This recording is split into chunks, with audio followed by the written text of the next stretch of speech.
कैसे हैं बच्चों आप लोग? ठीक हैं? आपकी क्लासेस कैसे चल रही है? ठीक चल रही है? देखिए, किसी भी प्रकार की अगर आपको कंफ्यूजन हो तो आप मुझसे कांटेक्ट कर सकते हैं, खास करके मेरे सब्जेक्ट में। और किसी सब्जेक्ट में आपको कंफ्यूजन हो तो कंसल्ट कर सकते हैं मेरे से, मैं संबंधित से पूछ के बता दूंगा आपको। ठीक है, तो आइए हम पढ़ते हैं। देखिए, 16वीं क्लास, आज 16वीं क्लास हमारी। इससे पहले मैंने 15वीं क्लास पढ़ा दी है। ठीक है, 15वीं क्लास में मैंने पढ़ाया था नवीं अनुसूची। तो नवीं अनुसूची कैसे बनी, उसका निर्माण कैसे हुआ, ठीक है, और क्या क्या याचिकाएं डाली गई, कैसे कैसे जो सुप्रीम कोर्ट ने उसको खारिज किया, बनाया, ये सब आप नवीं अनुसूची पढ़ लेंगे। ठीक है, 1 से 8 अनुसूची मैंने 14वीं क्लास में पढ़ा दी। देखिए, ये अनुसूची वाली जो क्लास है वो बहुत ज्यादा बड़ी नहीं है, वो 5 मिनट की क्लास है सिर्फ। इतनी 3 क्लासेस इसलिए ली जा रही है लंबी लंबी, ताकि बहुत विस्तार से बताया जा रहा है आप लोगों को। ठीक है, ताकि ये क्लास देखने के बाद आपको किसी और क्लास की देखने की जरूरत ना पड़े। ठीक है, पूरा तथ्य यहाँ बताया जा रहा है। तो देखिए, इसमें हम पढ़ते हैं 10वीं अनुसूची। देखिए, 10वीं अनुसूची है किससे संबंधित? 10वीं अनुसूची। 10वीं अनुसूची, 10वीं अनुसूची किससे है? दल बदल विरोधी कानून से संबंधित है, से संबंधित एंटी डिफेक्शन लॉ। देखिए, ये दल बदल विरोधी कानून आखिर 10वीं अनुसूची की हमें जरूरत क्यों पड़ी? देखिए, किसी भी चीज की अगर हमें आवश्यकता होती है, देखिए कहते हैं ना, आवश्यकता ही आविष्कार की जननी है। अगर हमें चीज, मान लीजिए कि हमें थोड़ी गर्मी लगी, तो गर्मी लगी तो हमने थोड़ा पंखा बनाया, ठीक है, और थोड़ा गर्मी ज्यादा लगने लगी, जो पंखे से नहीं सही होने लगा हमें, तो हमने फिर एसी बना लिया। ठीक है, तो इसीलिए 10वीं अनुसूची, देखिए एक स्थिति बनी, कौन सी? गया लाल, गया लाल, गया लाल। ये कौन थे?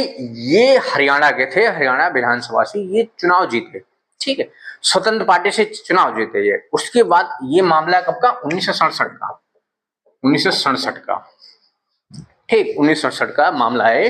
तो ये जो गयालाल हैं, ये विधानसभा से चुनाव जीते हैं, स्वतंत्र पार्टी जीते थे, मतलब कोई पार्टी नहीं थी इनके पास, स्वतंत्र जीते। उसके बाद ये जीतने के बाद जो है कांग्रेस पार्टी में चले गए।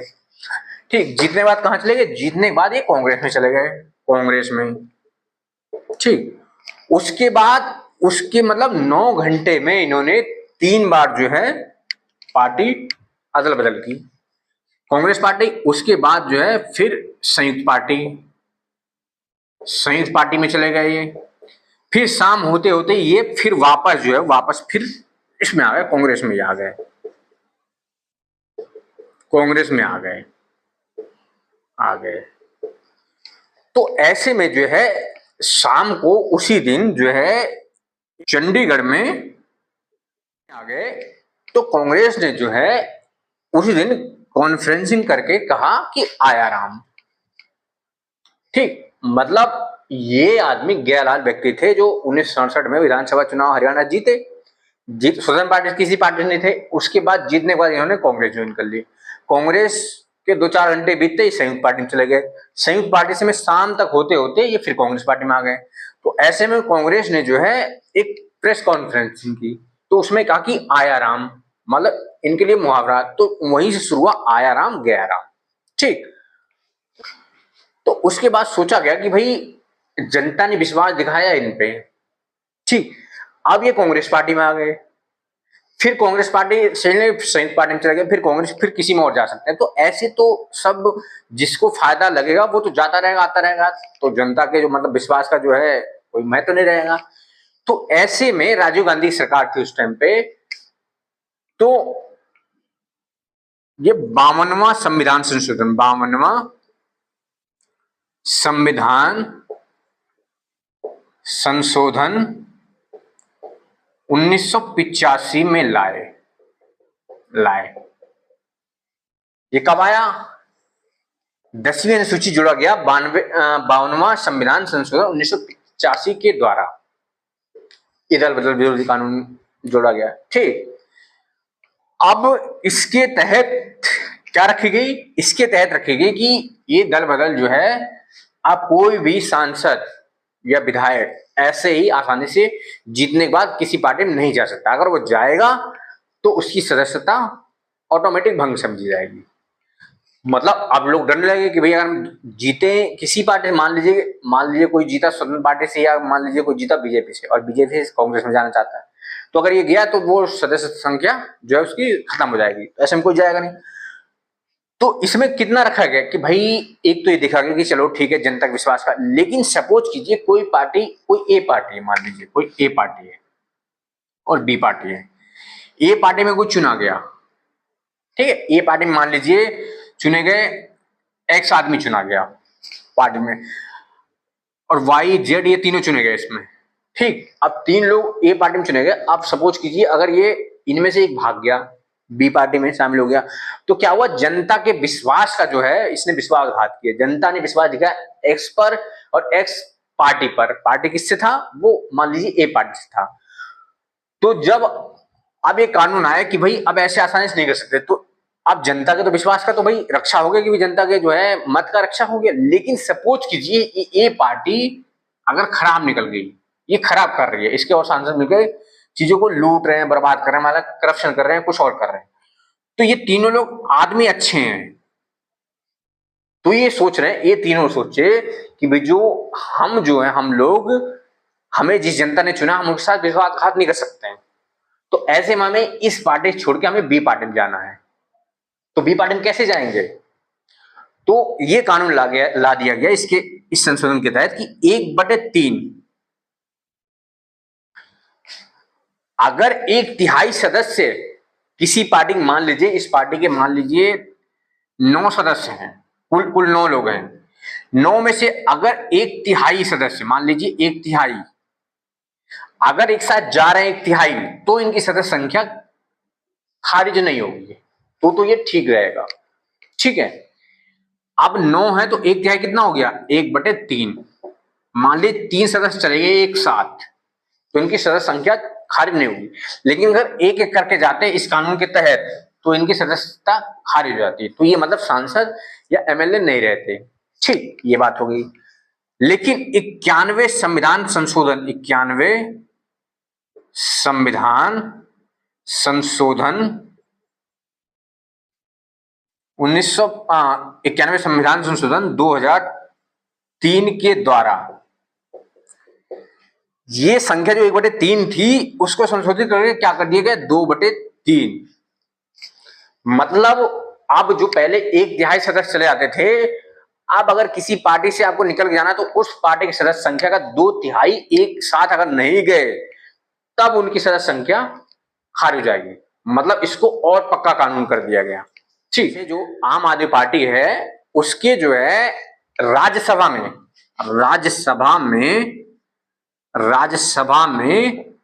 कुल सांसद कितने थे, कुल सांसद जो थे, सांसद एमपी 10 थे, कितने थे, 10 थे। तो 10 में से जो राघव चड्ढा थे, अगर राघव चड्ढा अकेले इस पार्टी से बीजेपी में शामिल हुए होते, तो वो जैसे जाते यहाँ पे सदस्यता लेते, बीजेपी में घुसते, तो उनकी सदस्यता इस कानून के तहत जो है रद्द हो जाती, ऑटोमेटिक वो सांसद नहीं रहते, ठीक। तो इन्होंने क्या किया, इन लोगों देखिए 2/3 कितना होता है, जैसे इस संख्या राज्यसभा के 10 लोग हैं, तो 10 का 2/3 कितना होगा, 2/3 देखिए 33/3, मतलब 66 मतलब 66/2/3 इतना होगा, तो मतलब 67% लगभग 2/3, तो 67% कितने हो गए, मतलब इसकी 10 सदस्य हैं तो 6.6, मतलब 7 सदस्य अगर एक साथ जाते हैं, ये परसेंट है, अगर 7 सदस्य जाएंगे एक साथ तब इनकी सदस्य संख्या भंग नहीं होगी, अगर ये 6 सदस्य भी जाते इसमें से तो इनकी सदस्यता भंग हो जाती, इन 6 के 6 की, बाकी जो 4 रहते उनकी बची रहती, क्योंकि वो नहीं गए हैं, ठीक। तो ऐसे में इन्होंने दिमाग लगाया राघव चड्ढा ने, ये अपने साथ साथ गए कि हमारे सदस्य, भाई अगर यहाँ जाते सदस्यता ही भंग हो जाती तो क्या फायदा होता इनका रहने का, तो इसलिए ये 7 लोग गए, राघव चड्ढा, स्वाति मालीवाल और हरभजन सिंह, मतलब कुल मिला के 7 लोग ऐसे चले गए। तो असल में इस कानून का मतलब इन्होंने जो भी आरोप प्रत्यारोप लगाए हों कि भाई हमें बोलने नहीं दिया जाता, वो अलग बात है। मैं यहाँ राजनीति से सिखा रहा हूँ किसी के खिलाफ, ठीक है, उनको क्या अच्छा लगा क्या नहीं अच्छा लगा वो। तो मतलब ये कानून ये कहता है कि भाई अगर इतने लोग जा रहे हैं तो कुछ ना कुछ बात इस पार्टी में रही होगी, तो इसलिए इतने लोग गए। वो अलग बात है, क्यों गए कैसे गए तो हर कोई जानता है, ठीक है। यहाँ हमें ये नहीं जानना, हमें जानना है। तो 10वीं अनुसूची जुड़ी ये, तो दल विरोधी कानून ये है 10वीं अनुसूची। समझ में आ गई बात। अब हम चलते हैं 11वीं अनुसूची में। देखिए अब 11वीं अनुसूची, 11वीं अनुसूची एक किससे संबंधित था, ये था पंचायती राज से। मतलब देखिए 10वीं अनुसूची दल बदल से 11वीं अनुसूची किससे संबंधित था, 11वीं अनुसूची पंचायती राज से, ये ग्रामीण संबंधी थी। मतलब 73वां संविधान संशोधन 1992 के द्वारा जोड़ा गया। ठीक, इसे किसके जोड़ा गया, 73वां संविधान संशोधन 1992 के तहत इसे जोड़ा गया। ठीक, इसके तहत राज्य के 59 विषयों में से 29 विषय इसे प्रदान किया गया। इसे प्रदान किया गया। ठीक, कितने 59 में से 29 विषय पंचायती राज को प्रदान किया गया। ठीक, इससे पूर्व शासन के दो ही स्तर थे, केंद्र व राज्य। इसके बाद जो है तीसरा स्तर स्थानीय स्वशासन यानी लोकल गवर्नमेंट स्थापित किया गया। ठीक है, पंचायती राज के द्वारा। समझ में आ गई बात। मतलब ग्रामों के विकास के लिए पंचायती राज की स्थापना की गई। 11वीं सूची के तहत इसे रखा गया। ठीक है, इसे राज्य के अधीन रखा गया। ठीक है, इसे किसके अधीन रखा गया, इसे राज्य के अधीन रखा गया। केंद्र के अधीन नहीं आता, ये राज्य के अधीन है। ठीक है, अब हम पढ़ते हैं 12वीं अनुसूची। 12वीं अनुसूची के तहत इसको जोड़ा गया। ये किससे, ये नगर पालिकाओं से संबंधित था। नगर पालिकाएं, ठीक है, नगर पालिकाओं से संबंधित था 12वीं अनुसूची। वो ग्राम जो है पंचायती राज था, वो ग्रामीणों के विकास के लिए, ग्राम के विकास के लिए, ये शहरों के विकास के लिए नगर पालिकाएं रखी गई। मतलब विकास के लिए कि भाई अब मान लीजिए, देखिए ये सब जो ग्राम पंचायत हो या मतलब पंचायती राज हो या आपका ये नगर पालिका है, ये लोग बहुत काम करते हैं। ये टैक्स भी वसूलते हैं। ठीक है, ऐसे नहीं कि ये टैक्स भी वसूलते हैं, जिसमें महापौर होते हैं, इसके मुखिया। ठीक है, तो यही हम पढ़ेंगे इसके बारे में। ठीक है, तो ये 12वीं सूची इसके संबंधित है। इससे भी राज्य के अधीन रखा गया है।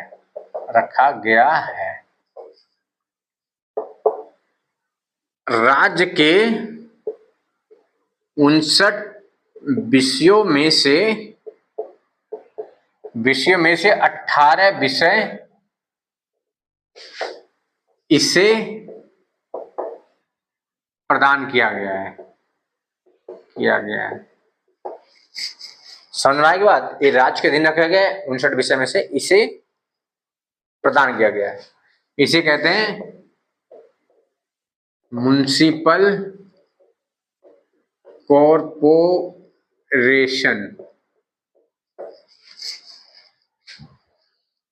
ठीक है, जो नगर निगम आते हैं वो इसके अंदर आते हैं। ठीक है, ग्राम पंचायत उसके अंदर आते हैं। ठीक है, ये हमारी जो है अनुसूचियां कंप्लीट हो गई। ठीक है, आप इसको पढ़ के कमेंट में बताइएगा कि भाई आपको ये क्लासेस कैसे लगी। ठीक है, एक एक सवाल आप लोग बताइए, मुझे क्वेश्चन बताइए। ठीक है, क्वेश्चन ये है, मैंने पढ़ाया आपको, इस क्वेश्चन का जवाब कमेंट में देंगे। प्रधानमंत्री के वेतन व भत्ते, वेतन व भत्ते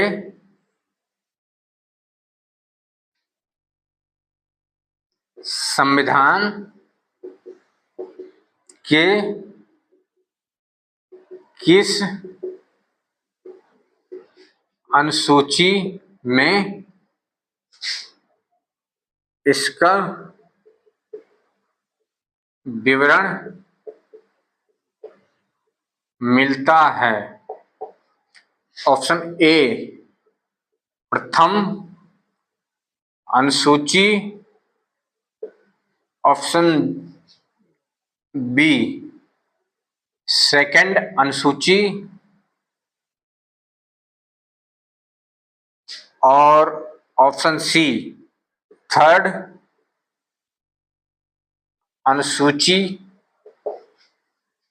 डी या इनमें से किसी में भी नहीं। नहीं, ये कमेंट से बताएंगे कौन सा आंसर ठीक रहेगा इसका। अगले क्लास में इसका आंसर मैं बताऊंगा आपको। ठीक है, अब अनुसूची समाप्त हो गई। अब हम पढ़ेंगे भाग। भाग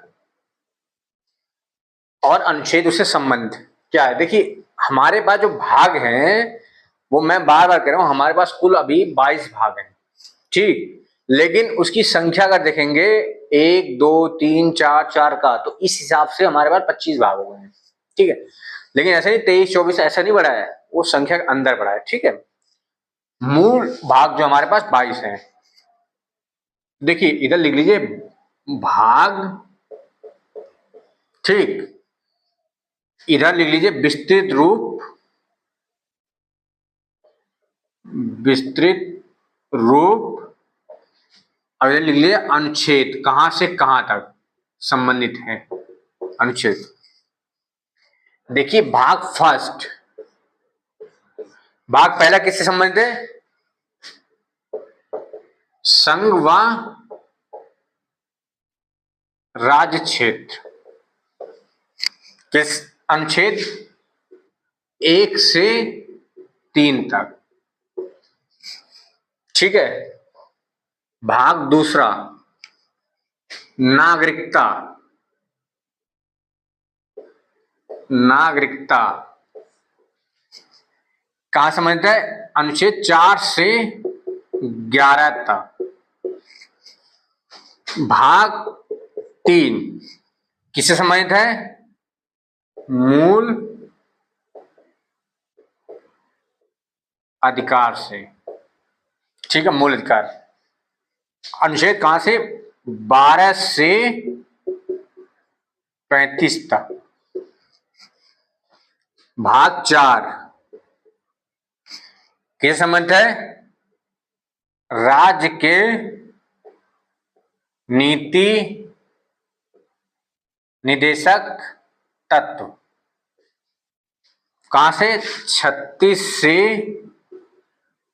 51 तक। भाग 4 का किससे संबंधित है? मूल कर्तव्य से। 51 का। ठीक, भाग 5, भाग 5 क्या है? संघ, अनुच्छेद कितना है? अनुच्छेद है 52 से 151 तक। ठीक, देखिए इसके अंदर भी अध्याय है। देखिए अध्याय 1 संघ की कार्यपालिका, इसका संविधान कितना है? इसका संविधान है 52 से 78 तक। ठीक, अध्याय 2 क्या है? संसद, इसका कितना है? 79 से 122 तक। अध्याय 3 कितना है? अध्याय 3 है राष्ट्रपति की विधायी शक्तियां, कितनी है? 123, केवल 123। अध्याय चौथा क्या? अध्याय चौथा है सर्वोच्च न्यायालय, इसका कितना है? इसका 124 से 147 तक। अध्याय 5 क्या है? भारत के नियंत्रक एवं महालेखा परीक्षक, कितना है? 148 से 151 तक। ठीक, भाग 5 हो गया। भाग छठा, भाग छठा जैसे वहां संघ यहां राज्य, भाग छठा राज्य संबंधित है। अनुच्छेद कहां से? 152 से 237 तक। ठीक, इसमें भी अध्याय, अध्याय 1, अध्याय 1, अध्याय 1 क्या है? सामान्य, आर्टिकल 152। फिर अध्याय 2 राज्य की कार्यपालिका, कितना हो गया? आर्टिकल 153 से 167 तक। विधानमंडल, विधानमंडल अध्याय 3, विधानमंडल कितना? आर्टिकल 168 से 212। राज्य अध्याय 4, राज्यपाल की विधायी शक्तियां, आर्टिकल 213। ठीक, अब आ गया उच्च न्यायालय, उच्च अध्याय 5, अध्याय 5 उच्च न्यायालय,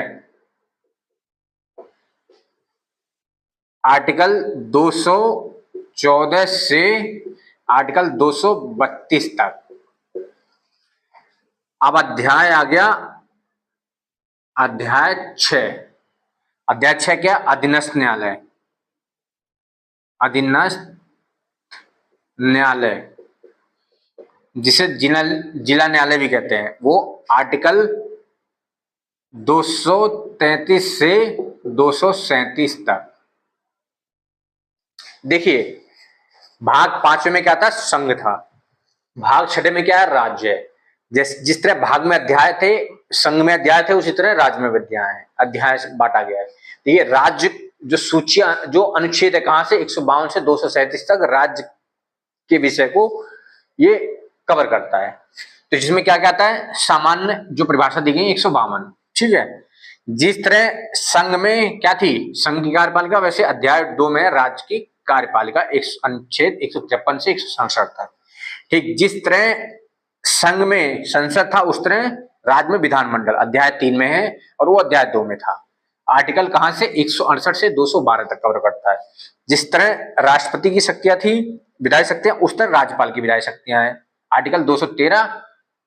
ठीक, जिस तरह सर्वोच्च न्यायालय था संघ में, उस तरह अध्याय 5 में, उसमें 4 में था, इसमें 5 में उच्च न्यायालय, जो आर्टिकल 214 से 232 तक कवर करता है।